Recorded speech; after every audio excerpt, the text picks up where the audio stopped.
బుజ్జి little stars ఛానల్కి స్వాగతం. కాలం ఎవరి జీవితంతో ఎప్పుడు ఎలా ఆడుకుంటుందో తెలియడం లేదు. నెల క్రితం ఒక వ్యక్తి నాకు మెసేజ్ చేశాడు, ఎలా ఉన్నావు, నేను నీ ఇంటర్ క్లాస్మేట్ గుర్తున్నానా అని.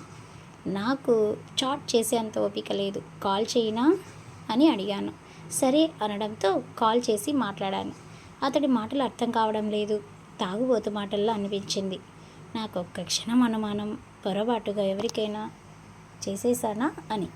నాకు అర్థం కావడం లేదు అని అనగానే వాళ్ళ అక్క పక్కనే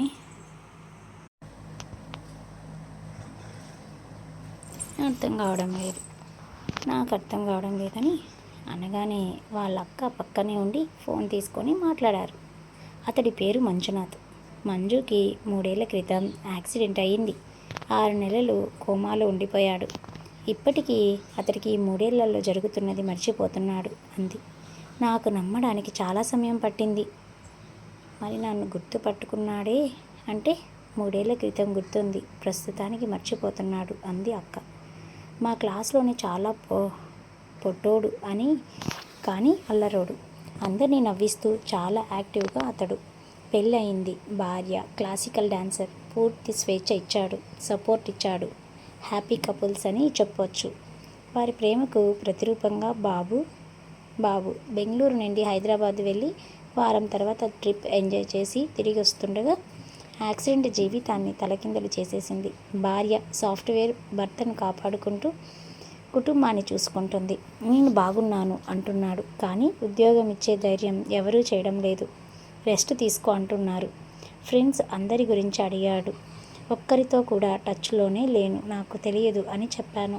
ఇంటర్ క్లాస్మేట్స్తో కాంటాక్ట్లో లేకపోతేనే బాగుంటుంది అనిపించింది. ఎక్కడో బాగున్నారు అనే ధ్యాసలో ఉంటాము. ఇలా తెలిసాక చాలా బాధ అనిపించింది. ముఖ పుస్తకంలో వెళ్ళి అతడి ప్రొఫైల్ మొత్తం చూశాను. ఎంత అందమైన జీవితాన్ని ఇచ్చి దేవుడు ఒక క్షణంలో లాగేశాడా అనిపించింది. సంతోషంగా ఉంటే చుట్టూ ఉన్నవారు అసూయపడతారని అనుకున్నా, కానీ దేవుడు కూడా అసూయపడతాడేమో అనిపించింది. చూసారా అండి, ఇలాంటి మంచి జీవితాన్ని కూడా అతను మిస్ చేసుకున్నాడు.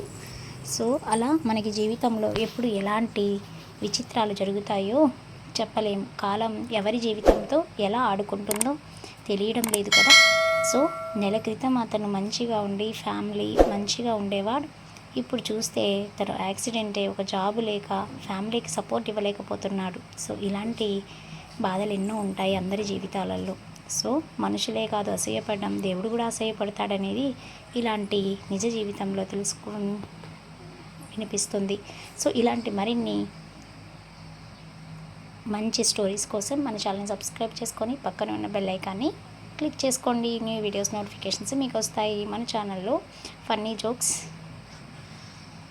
పెద్దలకి మంచి మంచి నవలలు, లవ్ స్టోరీస్, రామాయణం, శివపురాణం, ఇలా మరిన్ని కూడా ఫ్యూచర్లో అన్నీ ఇందులో ఈ ఛానల్లో అవైలబుల్లో ఉంటాయి. మీకు నచ్చితే ఇష్టమైతే మీ ఫ్రెండ్స్కి షేర్ చేసి పక్కన ఉన్న బెల్ ఐకాన్ని సబ్స్క్రైబ్ చేసుకొని లైక్ చేసి షేర్ చేయండి మీ ఫ్రెండ్స్కి కూడా. Thanks for watching. Please subscribe my channel.